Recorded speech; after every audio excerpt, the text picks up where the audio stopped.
Ito ang Broad Streamcast Communicators, ang naiiba at kakaibang plataforma sa digital broadcast. Mula Luzon, Visayas, Mindanao hanggang sa iba't ibang dako ng mundo. Broad Streamcast Communicators, ang sandigan ng sambayanan mula sa walang labis at walang kulang na pagbabalita, paglilingkod, maglalahad ng mga mapagbuong komentaryo at usaping pambayan para sa kapakanan ng karamihan. Broad Streamcast Communicators, tuwirang maglilingkod ngayon hanggang sa susunod na henerasyon.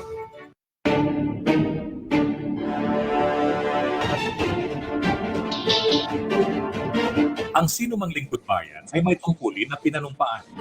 Nanumpa na maglilingkod ng buong puso batay sa tanggapan na kanyang pamumunuan.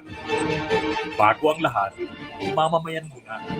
Ito ang palatuntunang maglalahad ng mga tuwirang impormasyon upang magsilbing gabay ng ating mga nanunungkulan saan mang tanggapan ng pamahalaan para sa kapakanan ng mamamayan. Bago ang lahat, mamamayan muna. Maglalatag ng mga naangkop na payo para sa lahat ng mamamayan na umaasam ng tunay na pagbabago at kaginhawahan sa buhay. Bago ang lahat, mamamayan muna. At ngayon, narito ang inyong lingkod, Cora Almadalil.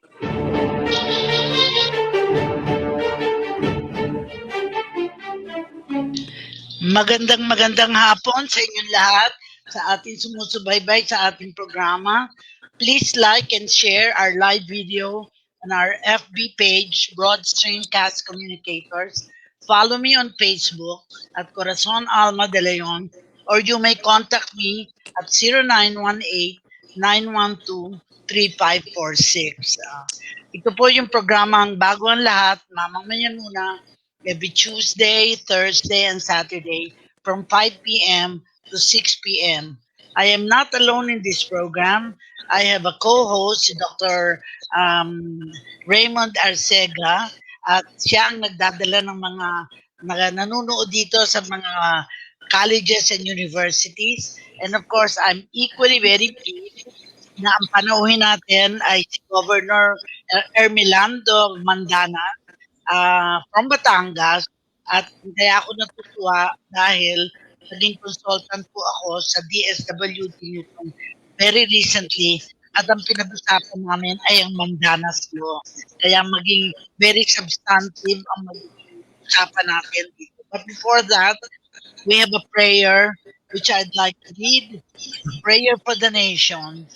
Lord, let me be the change I want to see, to do with strength and wisdom all that needs to be done, and become the hope that I can be.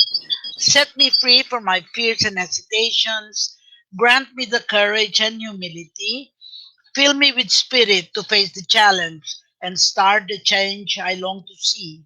Even if I'm not the light, I can be the spark. In faith, service, and communion, let us start the change we want to see. At kahit ng dati, inuulit ko tuwing may programa kami, yung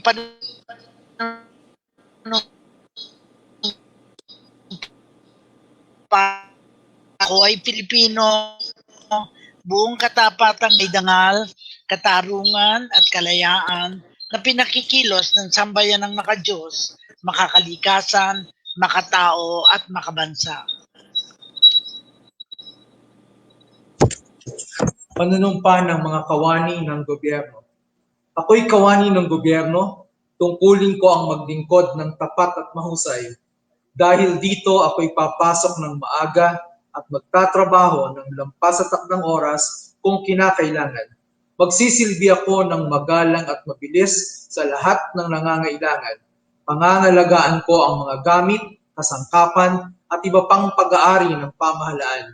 Magiging pantay at makatarungan ang pakikitungo ko sa mga lumalapit sa aming tanggapan. Pagsasalita ako laban sa mga katiwalian at pagsasamantala. Hindi ko gagamitin ang aking panunungkulan sa sarili kong kapakanan. Hindi ako hihingi o tatanggap ng suhol, sisikapin kong madagdagan ang aking talino at kakayahan upang ang antas ng paglilingkod sa bayan ay patuloy na may taas sapagkat ako'y kawani ng gobyerno at tungkulin ko ang maglingkod ng tapat at mahusay sa bayan ko. At sa panahon ito, ako at ang aking kapwa kawani ay kailangan tungo sa isang maunlad, masagana at mapayapang Pilipinas. Sa harap ninyong lahat, ako'y taus-pusong nanunumpa. At dahil ngayon ay Huwebes, today is Thursday, ito naman po ang aking reflection na sinulat. Once again, we remember, celebrate, and believe in our thirst for truth.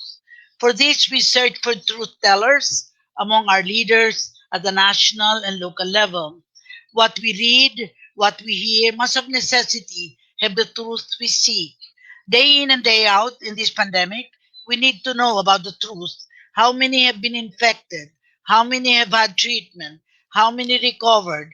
And how many perish in this dreaded thirst to our lives? Our thirst continues to find the answers as to who have been vaccinated once, and the others expecting their second vaccination, if ever. So once again, we pray that we are given the truth from truth tellers.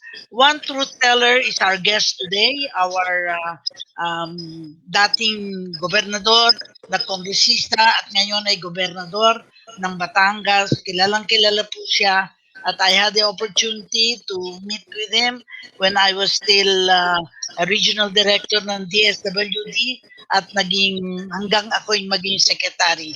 Pero at naging chairman ng Civil Service Commission. Bago simulan natin ang programa, ay meron muna tayong awitin na gustong tugtugin to honor our guest. Naiiba, natatangi, alamin ang mga ginintuang katangian ng ating dakilang lahi.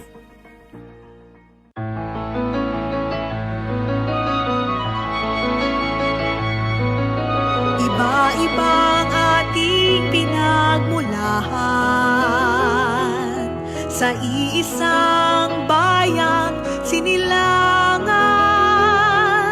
Mga islang biyaya sa pinagpala, likha ng isang Diyos o bathala. Tinataglay ang dakilang yaman, sa ating binigay ang perlas ng silangan.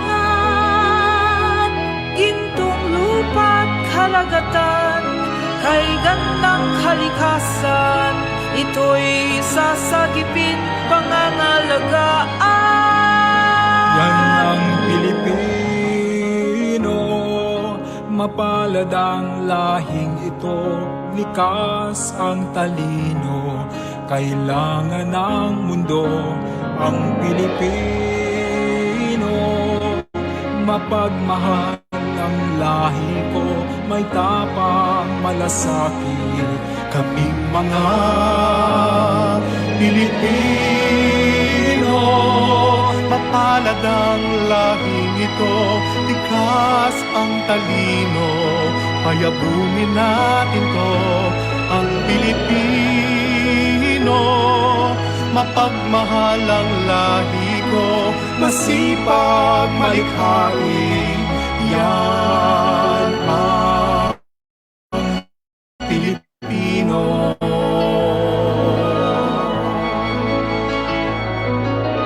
Halo-halong man ang ating ibig, iisa pa rin ang ating lahi. Katotohanan ng kalooban, ating isabuhay. Ako, ikaw, tayo'y magmahalan. Yan ang Pilipino, mapalad ang lahing ito, likas ang talino, kailangan ng mundo ang Pilipino. Mapagmahal ang lahi ko, may tapang malasakit, labing mga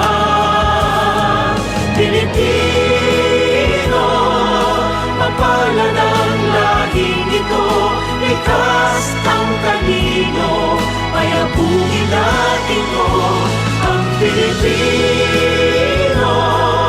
Mapagmahal ang lahi ko, masipag malikhain, yan ang Pilipino.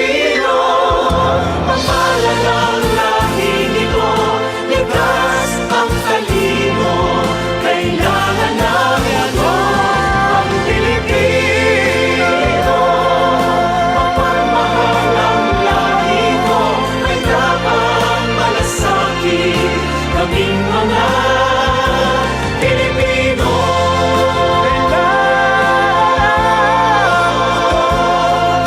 Likas ang talino, payapugin natin to, ang Pilipino. Isa ang lahi, halo-halo man ang ibig, yan ang Pilipino.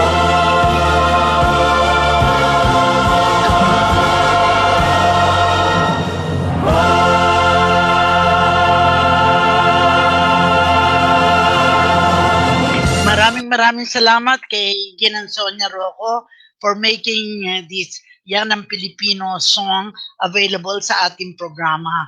At bibilisan na po natin, we have about 45 minutes to 50 minutes ng ating interview with Governor Ermilando Mandanas.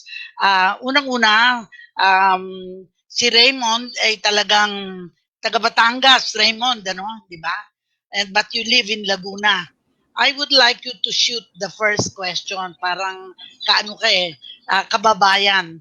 So mahalaga sa atin yung kababayan natin. So maybe you will ask the first, pose the first question kay Governor Mandanas, and then we will go on with the program. Go ahead, Raymond.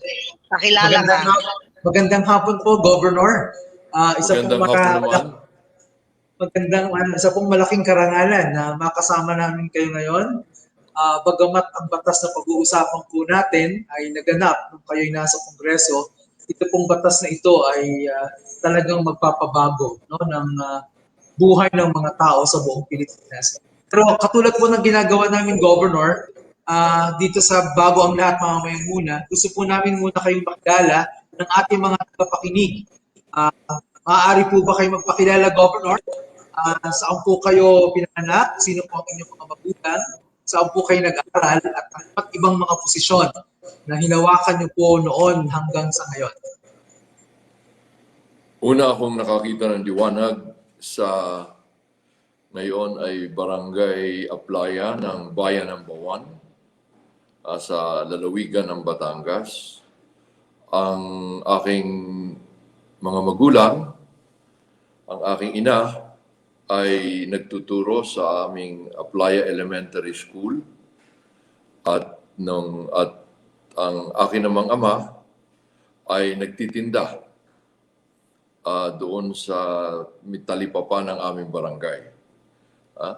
At doon ako nagtapos ng elementary sa ating noon ay nayo ng Aplaya ng Bawan.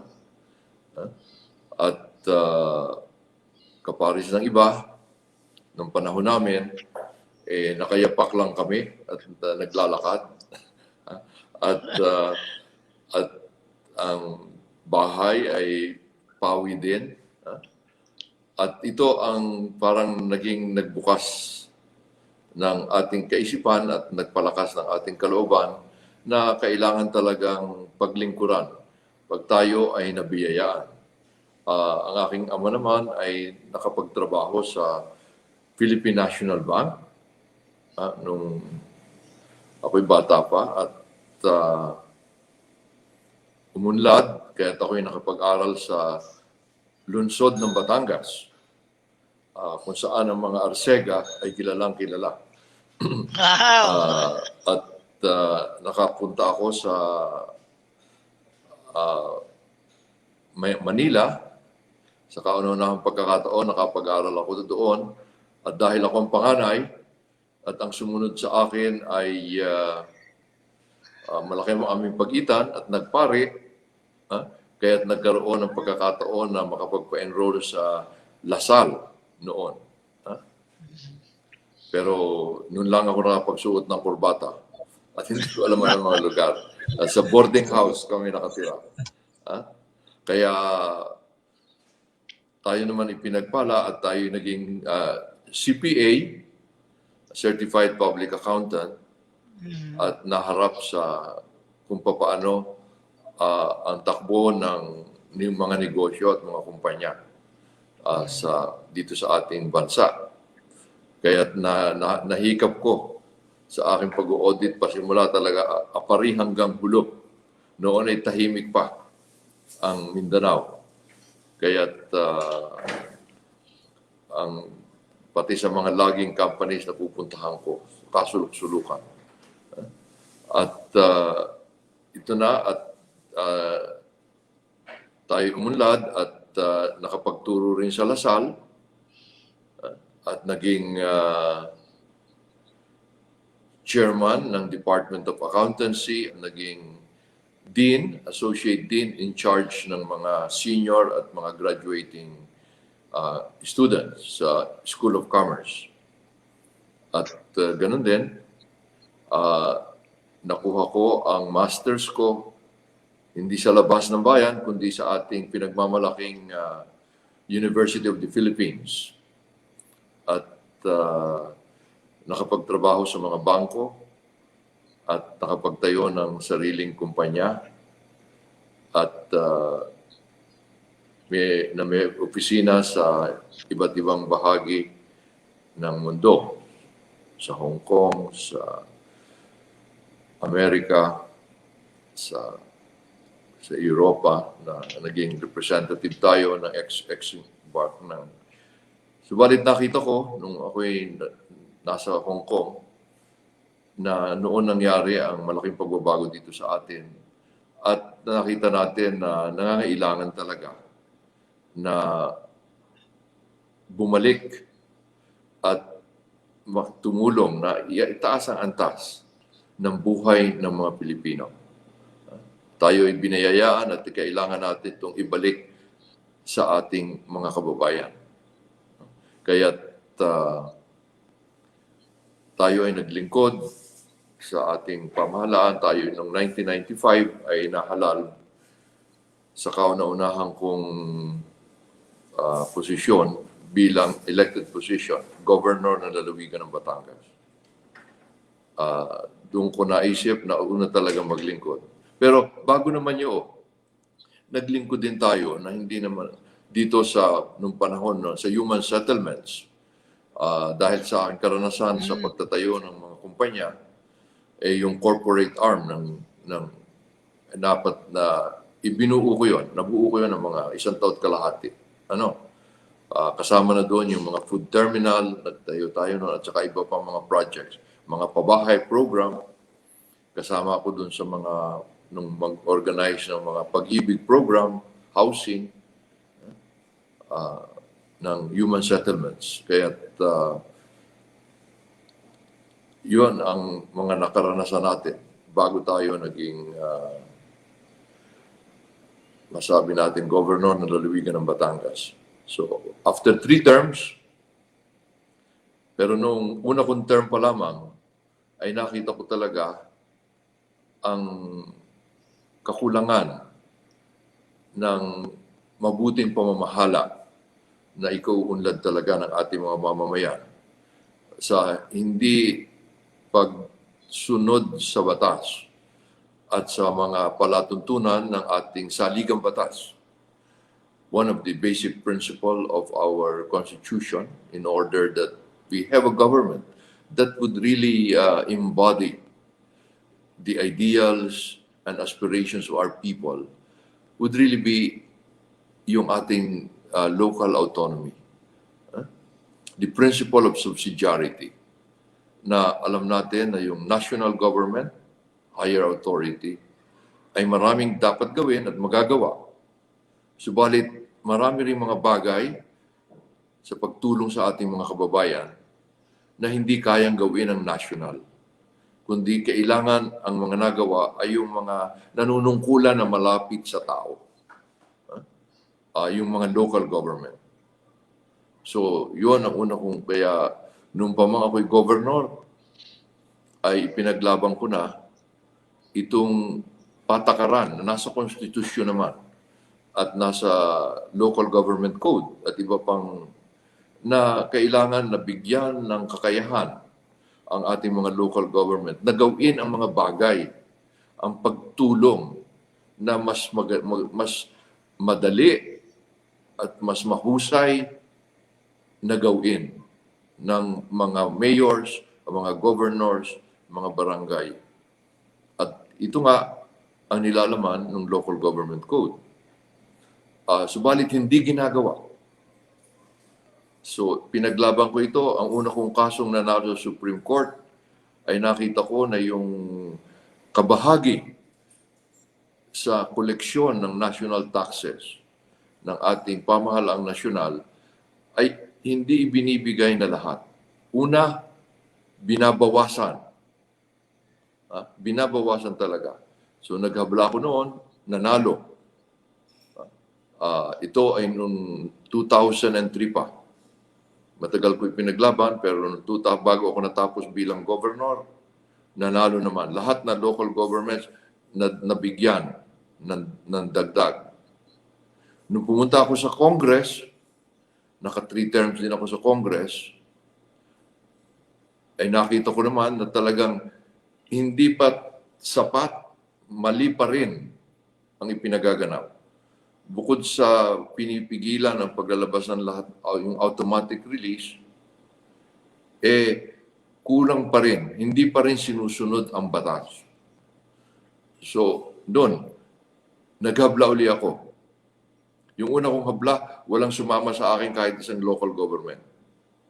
Pero, kaugalingan natin, sabi nga natin ng mga Pilipino, at lalo na ang mga taga-Batangas, kahit wala kang kasama, basta totoo at ipaglaban, ay kailangan malakas. Labanan mo yan. I-present ko ito sa mga governors noon sa aming liga, yung una kong kaso. Wala kahit isang sumama.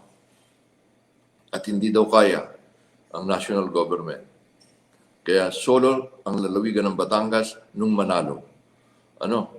Na-releasean kaagad kami ng mahigit na 60 bilyon nung panahon yun. Pero itong padalwa, ito ay pinaglaban ko sa Kongreso. Ako ang chairman pa, naging chairman ako ng Ways and Means. At ako'y tinanggal nung pinaglalaban ko ito ng national government. At ang presidente mismo noon, si Noynoy Aquino, sa television sinabi ako'y tinanggal dahil pinaglalaban ko daw itong matuwid. Parang akala ko'y matuwid na daan noon, ay di matuwid na pamamalakad na kailangan talagang sundin ang ating konstitusyon at ang ating batas.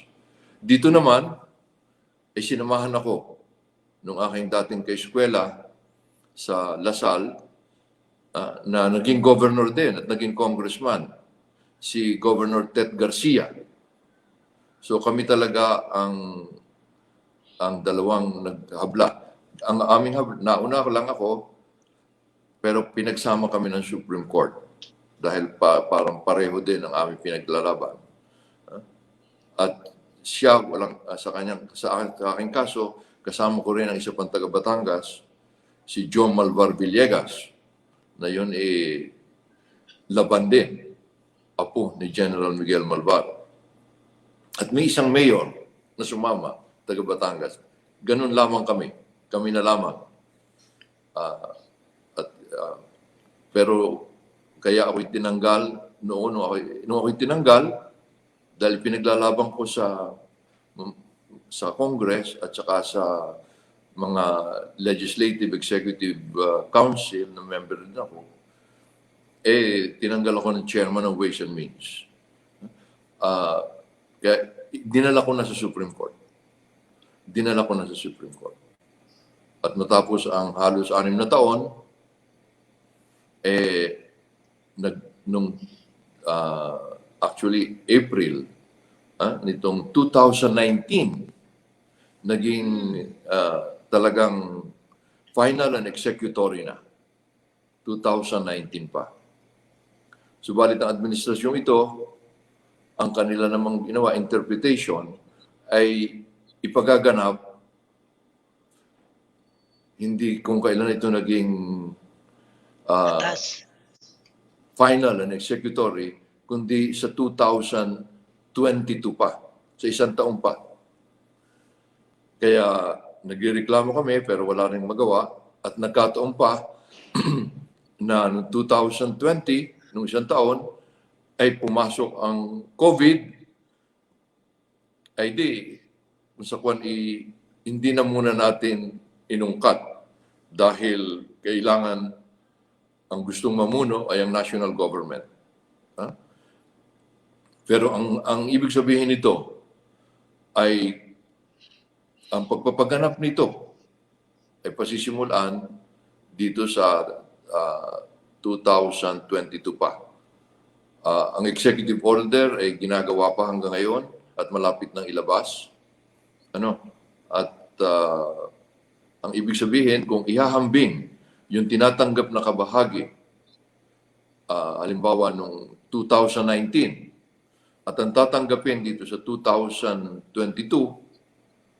sa computation na ginagawa ng national government, ay doble ang tatanggapin. Kung ihahambing sa 2019 na tinanggap nila. Kaya madaling yung mga kahit barangay, alam naman nila ang kanilang kung tawagin ay internal revenue allotment noon,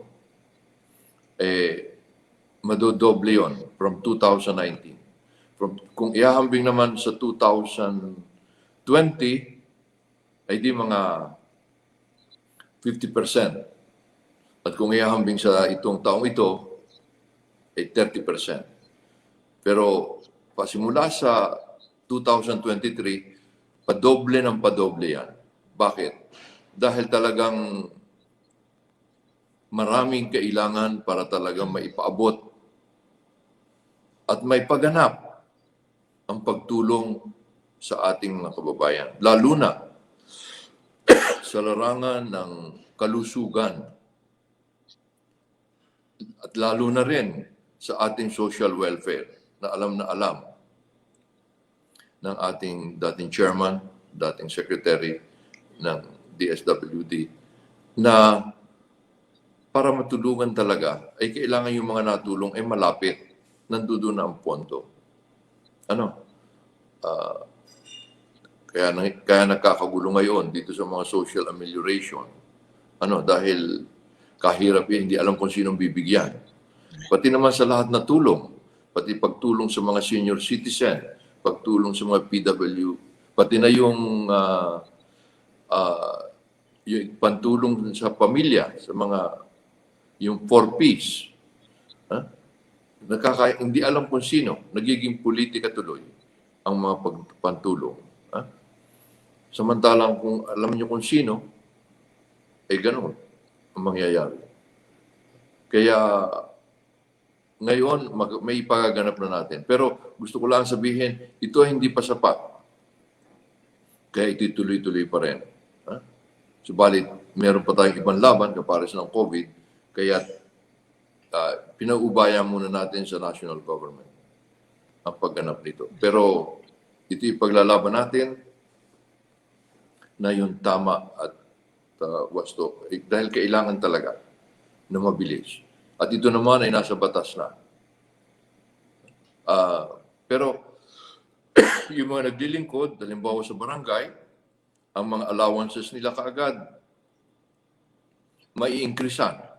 Kung ikukumpara sa allowance nila, dahil mag-i-increasean kaagad, siguro mga 50 to 100% compared to 2019. Kung sa taong ito, mga 30% increase kaagad sila. So, at ganun din ang mga pantulong natin. Yun ang mahalaga. At ito sa pagpapagamot at pagpapaaral.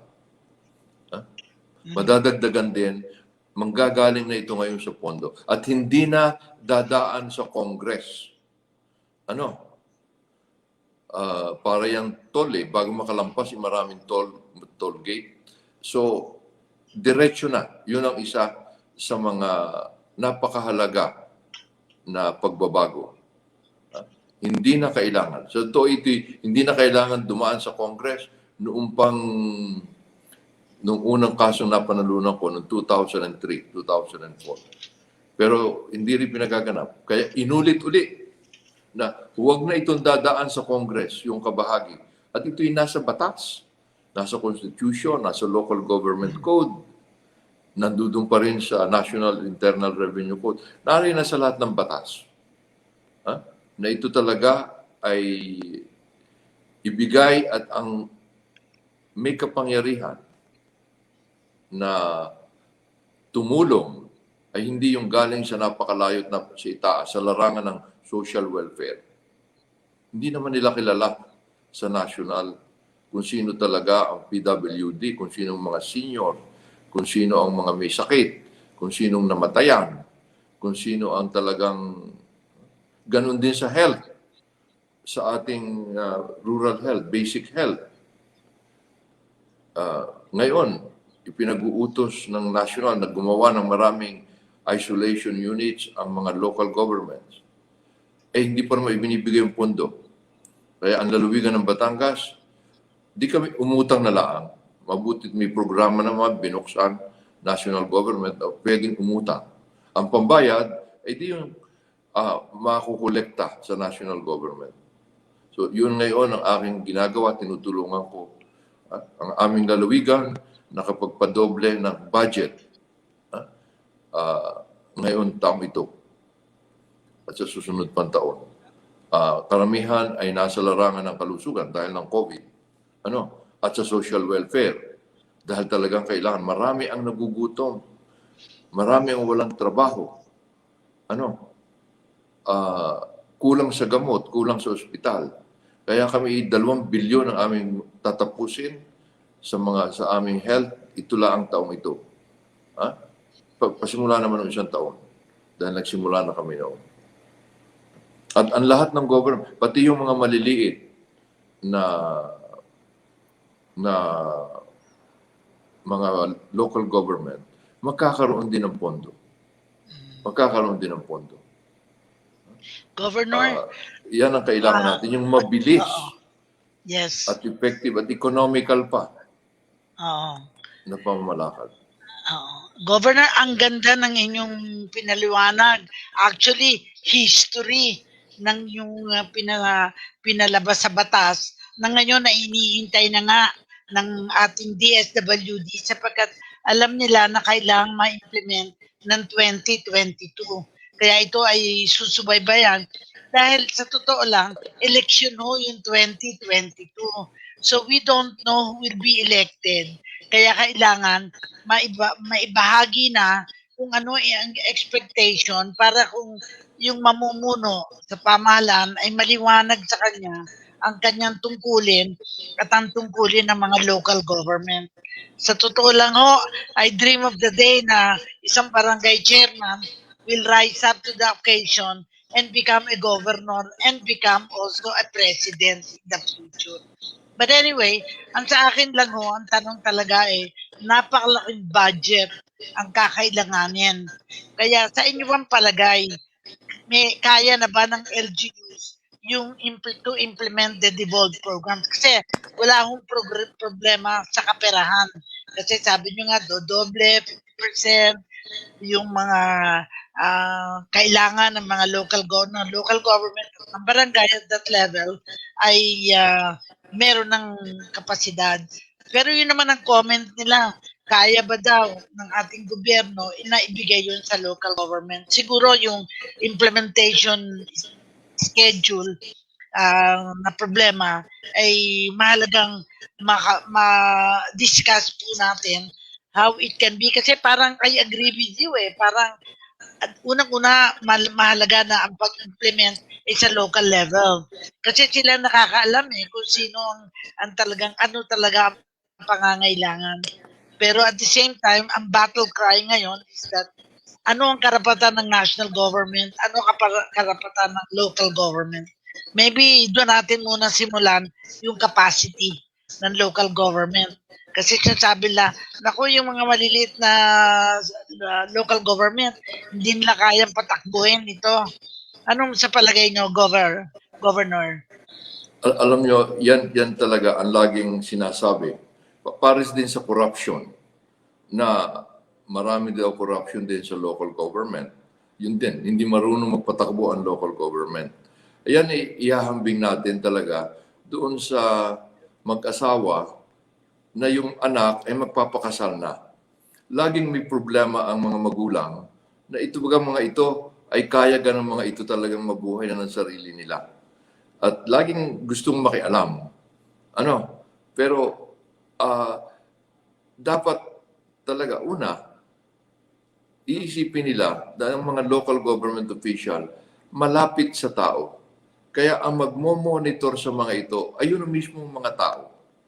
Kaya siguradong hindi lamang mababawasan ng korupsyon, abay babatuhin ang bahay ng mga yan, pagka ang mga yan hindi maayos, at ganun din, yan naman nagtutulungan. Sabi nga natin, ang mga Pilipino ay magaling na lahi. Tayo ay maka-Diyos. Tayo ay makatao at tayo makabayan. At makakalikasan. Yan lagi natin pinanunumpaan at yan pati ang ating programa ngayon. Diyan nagsimula. So, kailangan talaga ay naturally matututo at mabilis matuto ang mga Pilipino. Hindi natin masasabi na mas magaling ang mga taga-Thailand. Ang Thailand kaya umunlad, simula pa noong 1992, nagsimula na sila ng devolution na ganito. Kaya naunahan ang Pilipinas. Naunahan tayo sa development. Tayo pa. Tayo ang talagang tunay na, sabi nga natin magagaling. Sa Batangas, ang tawag namin magigiting. Magigiting. Yan talaga. Second to Japan as the most developed country. Hindi naman sa pagmamalaki, at that pero time. talagang Naiwan ho tayo sa pansitan. And that is also, tapos yung sabi naiwan ninyo tayo. na mababawasan ng corruption, although sabi nila, pag nag-devolve ka, i-devolve mo din ang corruption. Nasa mga taong ini-elect natin yan talaga Kasalanan din At ng saka, mga mamamayan. Di ba? Go ahead. Kayo po ay naglingkod bilang chairman ng ating civil service. Alaman po naman ninyo na mas malaki ang korupsyon sa national kaysa sa local. Dahil yung pong local, nakikita po ng tao. Yung pong mga regional director, yung mga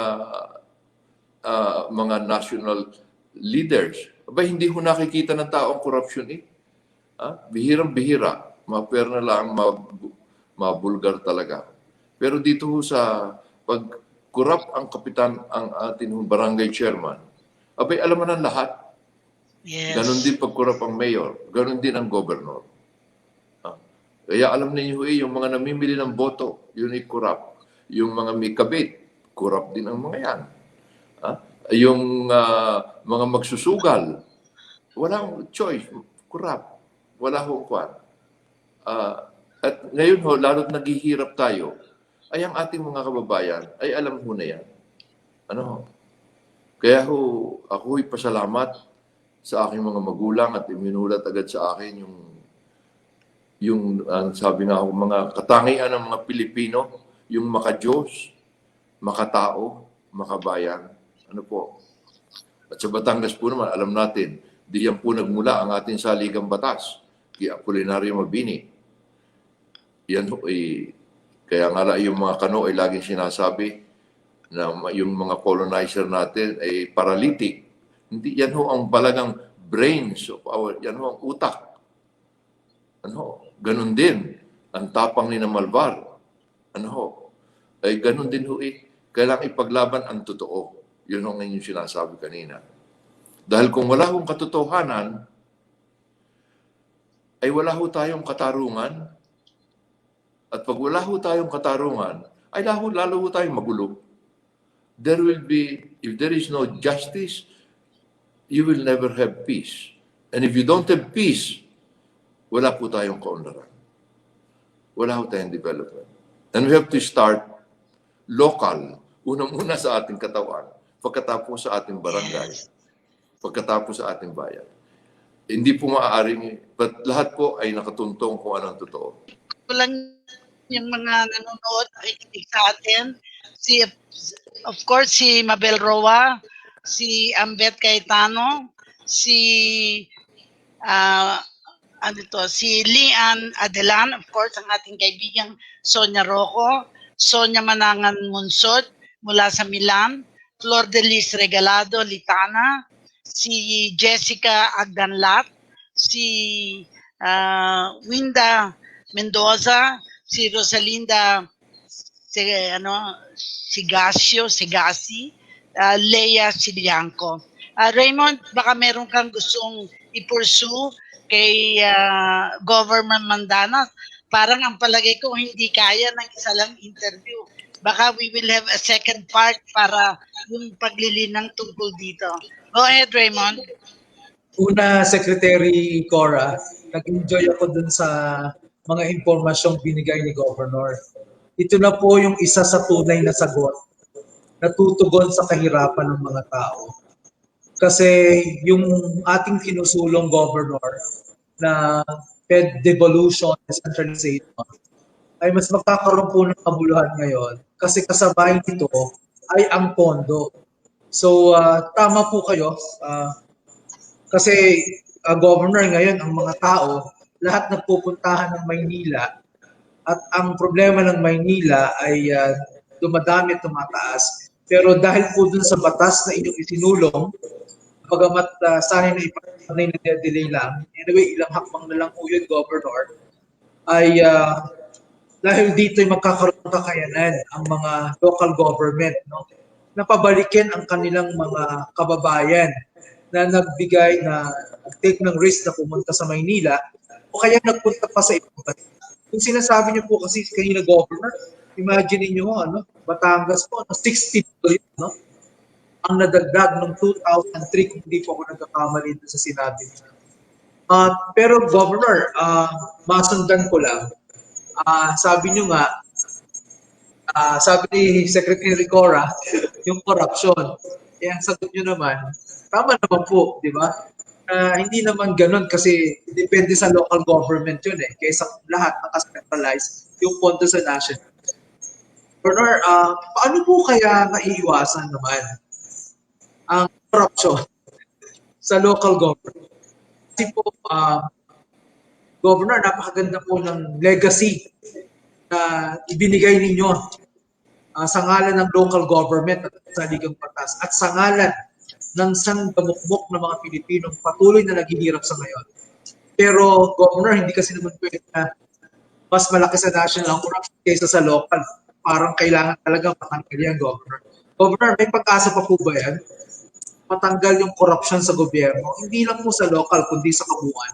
Kung meron po, Governor, pwede niyo po ba kaming i-inspire? Ano po mga pwede gawin para mawala yung corruption na yan? Para mawala ang ating korupsyon, totoo lang, yung ating yung ating panata sa ating bandila.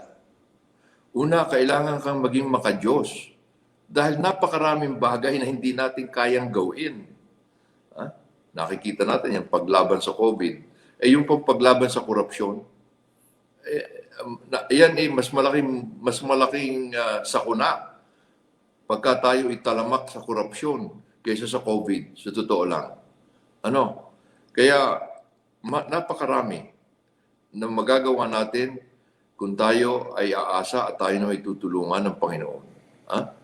Pangalawa, ayun talagang makatao na hindi iniisip lagi ang sarili. At yan yung naririyan yan pag sinabi natin, diyan mag-uumpisa. Dahil kailangan magbigay ng halimbawa ang mga namumuno. pag yung namumuno ay mayroon 10%, ngayon yata ay 15 o 20% na cut. Pag dumaan pa yan sa regional, abay may cut pa rin yun. Sa national, ganun din. So, namumuno muna ang ating titingnan. Kung anong klase ang pagkatao. Kaya ako'y, pag nangangampanya, bagay ako naman, sabi ko ang pagkatao, higit yan sa inyong partido. Yan ang titingnan ninyo, ang pagkatao ng kandidato. Yun. Dahil pagka pag ang leader ay corrupt, ay siguradong corrupt lalo ang lalabasan ng lahat. Ganyan din naman sa pamilya Pag corrupt ang mga magulang, ay di ang mga anak walang maasahang magaling diyan. So, by example, pangalawa, ay talagang the rule of law. Kaya tayo may batas. At kailangan sa mga nagpapaganap ay yung tapang, hindi lamang galing, kundi tapang sa pagpapaganap na yan. Pero yung pa rin ang umpisa, tao pa rin, pagkatao pa rin ang umpisa natin. Dahil naroon ng pagkatao na lagi ko sinasabi, hindi lang, kailangan, we'll have to be clean, honest. Mahirap gawin yun. Ibig sabihin nun, you're willing to sacrifice. Dahil napakaraming tukso. At kung tayo lamang hindi natin kaya, hindi kaya. Kaya kung ikaw man ay naniniwala o ikaw ay Kristiyano, o ikaw ay Iglesia, o ikaw ay Muslim, o ikaw ay Buddhist, o kung ano man, you can be honest sa tulong ng iyong pinaniniwalaan. Pangalawa, yun. Kaya kailangan mo naman, meron ka rin kakayahan. Kailangan ka rin may kakayahan. Kailangan masipag ka rin mag-aral, kailangan masipag magtrabaho, kailangan lahat na katangian na inaririyan. Kailangan ito mababawasan ang korupsyon. Dahil kailangan talaga, at may kailangan ka rin, meron kang commitment, meron ka talagang paninindigan kung anong dapat gawin. Dahil yun magbibigay sa iyo ng tapang, lakas, ng loob, at tibay ng damdamin at puso. At yung malasakit. Kaya nasa pagiging may malasakit sa kapwa, yan talaga ang kailangan natin. At kailangan ipakita sa tao, hindi naman maaaring hindi mo ipakikita sa tao. Yun. Pero yung korupsyon, yan ay simula pa nung nilalang ang tao. Nung masira ang ating unang mga magulang, walang makakatanggi na ang Panginoon, pag yan ay lumalang, ay laging magaling. Hindi yan lalalang ng masama. Kaya Panginoon Kaya yan ang puno at dulo ng kabutihan. Kaya kabutihan ang gagawin na yan ay hindi napasukan ng demonyo. Ay di, yun. Dala natin hanggang tayo mamatay. Hanggang matapos ang mundo, dala natin yan. Kaya yan ay mababawasan, pero hindi maalis. At laging may laban. Kaya kailangan yung perseverance, fortitude, kailangan yan. Pero sabi nga natin, ang Pilipino ay magaling na lahi. Tayo talagang makadiyos Tayo talagang makatao. Tayo talaga. Kaya maniwala tayo diyan. Dahil yan ang totoo. At gawin natin yan, hindi lamang sa salita, kundi araw-araw. Kaya ang motto, sabi ko nga sa Batangas, na ginagawa ko pa, simula pa na ako'y bata, ako'y naging Boy Scout at least every day may ginawa kang magaling. Kahit iisa. Dapat may ginawa kang magaling para sa kapwa. Yung pagka magiging makataong. Hindi yung salita lamang o yung magagandang sawi. Kailangan imigawin ka. Halimbawa ngayon, At yan, you have to adapt. Ngayon, ang Batangas, kami ngayon, dahil ang Batangas, kami ay ito talaga ang masasabi natin, ang tunay na sentro ng galaw ng mga Pilipino. Dito nag-uumpisa yung tawagin, yung ating nautical highway. Mas marami na nadaan dito sa Batangas port kaysa sa Port of Manila. 3 times ang Port of Batangas. Hindi pa tapos yan. Kaya kami magpapagawa pa ng isa pang port. At 3 times. Kaya magpapagawa kami ngayon doon ng quarantine area. Kahit kami GCQ. At doon kami ititest, doon kami mag-central testing, hindi lamang sa mga taga Batangas. Dahil ang COVID ay kalat sa buong Pilipinas, buong mundo. Sabi ko, kung meron ang airport natin, ay dapat meron din ang ating seaport. Ay ang pinakamaraming taong nadaan sa port ay sa Batangas. Kaya magtatayo kami ngayon, nagtatayo na kami, may building na kami ngayon na aming gagamitin. Na lahat na nasasakay ng barko o dadating galing sa barko ay ititest o pag-checkin kung meron na silang test. At pagkatapos, pagka-positive, meron na kaming isolation units. Naririyan na rin. At meron na rin kung sila'y magka-quarantine doon kung ilang araw. At kung sila'y medyo mild, immediately meron. Pero pagka naging severe, hindi siyempre ililipat. Kaya, yun ay kauna-unahan. Yun ay bago. Yan ay sa Monday ko pa ipa-approve sa aking sa aming local health board. Council, May bagong provincial batas board. tayo ngayon na pwedeng gawin yan ng probinsya to integrate the health. Kaya naman, ang Batangas, nakikita nga sa halimbawa at sa biyaya ng Panginoon, binayayaan kami ng napakagandang Port. well, hindi lang naman Batangas, lahat naman halos lahat. Kaya kami ang masasabing most powerful province dahil mga power plants, kami ang pinakamaraming power plants. We are generating 5,300 megawatts. The whole of Metro Manila, wala pang 5,000 ang kailangan. Ang gine-generate namin 5,300. At may mga ginagawa pa ngayon. Another 1,000 megawatts. So, kailangan ito na ekonomiya, kailangan ng pang-araw-araw na buhay ng tao. Ang ating mga gasolina at diesel, 65% sa Batangas ang daan dahil maganda ang bay. Ang ating petrochemical industry, doon lamang meron sa Batangas. Wala nang iba. Kaya sa ating agriculture, si Secretary Dar, diniklara na ang Batangas ang pinaka-port para sa yung kung tawagin ay yung sa food supply chain, yung agro-industrial business corridor, ABC, ng Department of Health to assure food survival natin.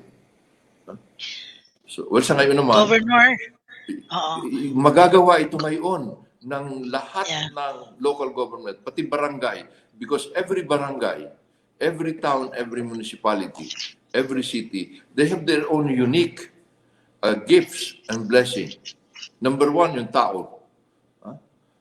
Kaya yan ang ating talagang mahalaga. With all of this, pati yung mga insurgency, with development, masusolve natin. Governor, maiksi ho ang panahon natin, pero ang tawag ko dito, babalik kayo sapagkat hindi pa tapos. Maybe mag-goodbye muna tayo because kulang na tayo ng oras.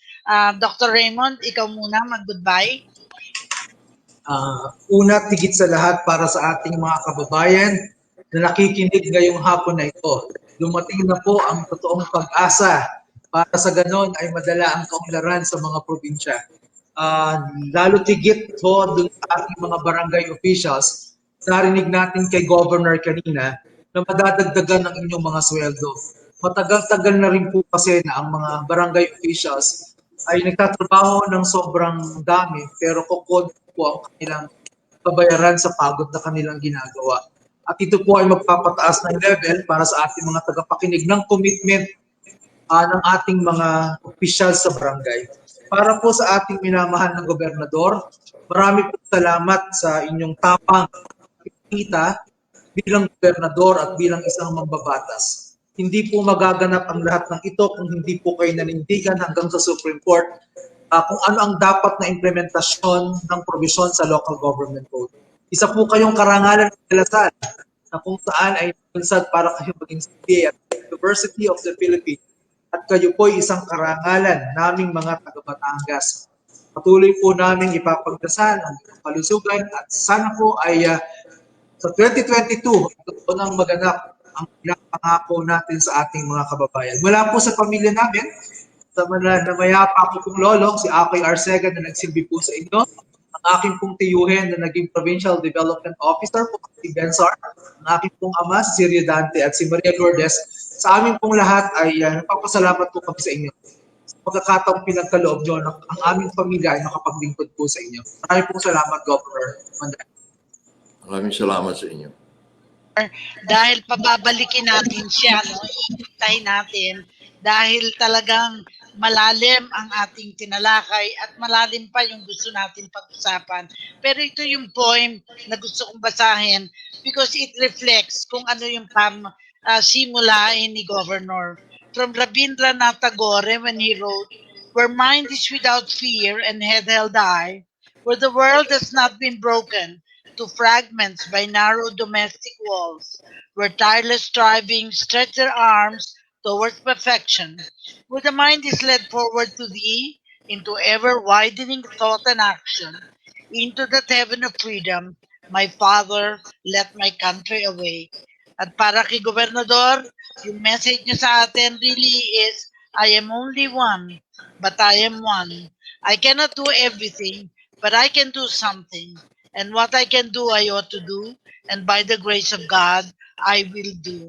Yan ay galing kay Edward Hale at sinasabi natin ngayon because we're so pleased with the interview with Governor Mandanas at pababalikin natin siya some maybe latter part of May para tuldukan natin yung kanyang sinabi para maisakatuparan nito at tutulungan natin ang ipursu itong Mandanas Law na ito at tutulungan natin ang DSWD para ma-realize ito. Maraming salamat, Governor Mandanas, for your time and treasure of ideas. Maraming salamat.